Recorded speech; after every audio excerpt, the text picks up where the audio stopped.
आज की press conference का मुद्दा और मकसद यही है कि हमारे समाज में जो मंशियात का असर हमारे नौजवानों में दिन ब दिन तेज़ी के साथ फैल रहा है, उसके खिलाफ खड़े होने की ज़रूरत है, एकजुट होने की ज़रूरत है उसमें, और इस तूफ़ान को रोकने की ज़रूरत है।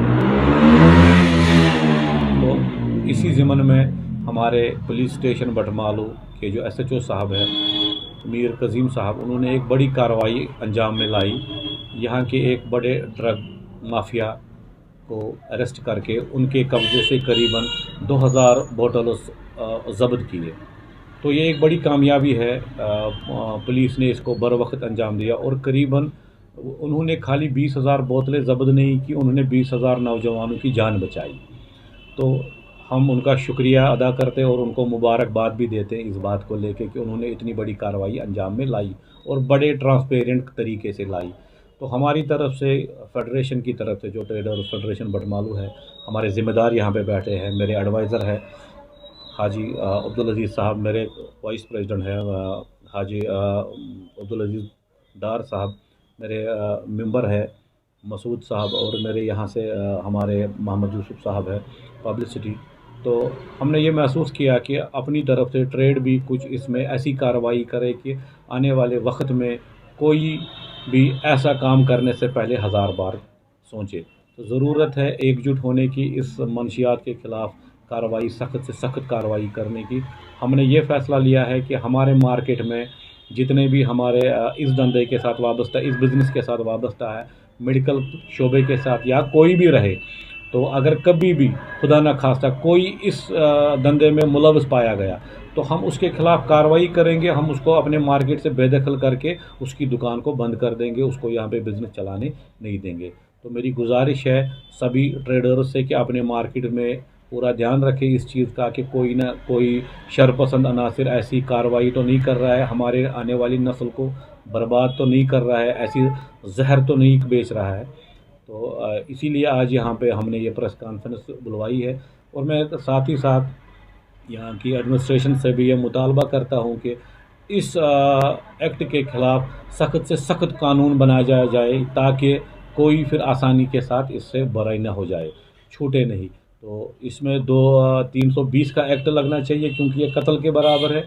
ये खाली हमारा जो नौजवान है वो खाली खुद इसमें मुलविस नहीं होता है, उसकी पूरी फैमिली, उसका पूरा घर, माँ बाप, भाई बहन सभी इससे इफ़ेक्ट होते हैं, समाज होता है, वो मोहल्ला होता है।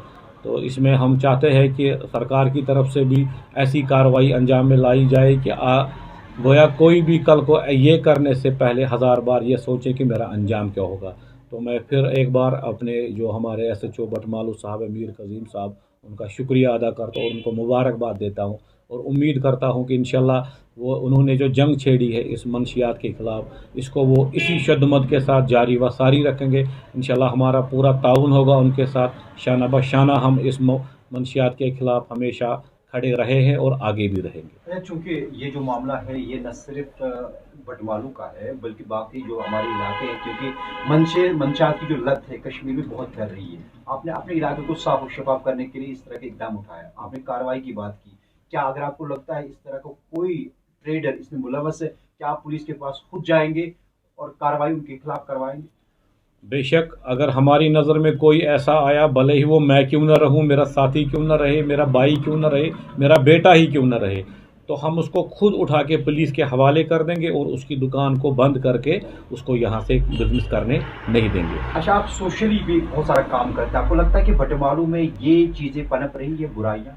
देखिए, बटमालू की बात आपने की है, बटमालू में इस वजह से थोड़ा बहुत पहले था, अभी तो काफ़ी कंट्रोल हुआ। हमारे एसएचओ साहब ने हमारे ख्याल से 80 से 90% तक इस पर कंट्रोल पा लिया। ये बाहर से आते हैं लोग, पीछे भी हमने 2-3 लड़कों को पकड़ा था, वो बेमिना से आए थे, हमदानिया कॉलोनी से आए थे, नुंदरिश कॉलोनी से आए थे, वो बोटमैन कॉलोनी से आए थे। तो जब हमने उनसे पूछा, उनकी आइडेंटिटी देख ली, तो वो बटमालू के बाहर के थे। तो अभी क्या होता है, बटमालू एक वास एरिया है, यहाँ पे इनको शेल्टर मिलता है, तो उस वजह से ये बटमालू में आते हैं और फिर बटमालू का ही नाम होता है। शाहिद साहब, चूँकि इसमें वालिदैन और असातिज़ा का बड़ा रोल है और जो समाज में जो है प्रेसिडेंट्स या सदूर साहिबान हैं अपने अपने मोहल्ले में, तो क्या जिम्मेदारी उनकी बनती है? पहले ज़िम्मेदारी तो अपने वालिदैन की ही होती है कि वो अपने बच्चों की तरफ ध्यान दे, उनकी तवज्जो देखे और उनकी हरकत पर भी नज़र रखे कि मेरा बच्चा क्या कर रहा है। खाली रूम में मत तो बैठा है, कोई गलत हरकत तो नहीं कर रहा है। तो उसके बाद फिर हमारे ज़िम्मेदार है, चाहे वो ट्रेड लीडर है, चाहे वो सिविल सोसाइटी से हो, चाहे वो हमारे मस्जिद के प्रेसिडेंट साहिबान हो, मोहल्ला कमेटी के प्रेसिडेंट साहिबान, हम सब की ज़िम्मेदारी बनती है कि पहले तो हम अपने घर में देखेंगे, उसके बाद अगर हमें लग रहा है कि हमारे मोहल्ले में ऐसी कोई एक्टिविटी हो रही है तो उसको रोकने की ज़रूरत है। हमारे एरिया में या हम ट्रेड के हवाले से बात करेंगे, अगर हमारे बिज़नेस हब है, हमारा बटमालू जो हमारी जुडिशनली है, उसमें ऐसा कोई तो नहीं है, तो उसके ख़िलाफ़ हमको तुरंत कार्रवाई करनी है और पुलिस को इन्फॉर्म करके इन शरपसंद अनासरों को पुलिस के हवाले शायद करना है। आखिर पे एक सवाल है, हमने देखा है कि अनएम्प्लॉयमेंट यूथ ही इसमें ज़्यादा इन्वॉल्व है, तो उसकी बहबूदी के लिए आप क्या कुछ करेंगे सो दैट कि ये जो है वो समाजी सतह पर हम जब वो बात करें। काम करेंगे तो वो नहीं, मुझे नहीं लगता कि वो इन बुरे के कामों में लग हो जाएंगे। बिल्कुल सही बात है। ये जो ड्रग माफिया है, इनको उन्हीं की तलाश होती है जो जिनको ज़रूरत होती है पैसे की या किसी डिप्रेशन में मुब्तला हो। तो ये ज़िम्मेदारी भी हम पर ही है कि हमने ज़्यादा से ज़्यादा ऐसे काम करने हैं कि जिससे यहाँ की अनएम्प्लॉयमेंट कम हो। हमारे ऐसे वसाइल पैदा करने हैं कि हम अपने नौजवानों को रोज़गार दे सकें। और फिर एक रोक तो ये भी हो सकती है, बिल्कुल बहुत अच्छा सवाल किया आपने, कि ज़रूरत है कि हर ट्रेडर को अपने लिहाज से कि वो जॉब जनरेट करे और कम से कम इस पर ये कोशिश करे कि यहाँ का जो यूथ है वो बेकार न बैठे, वो किसी डिप्रेशन का शिकार न हो।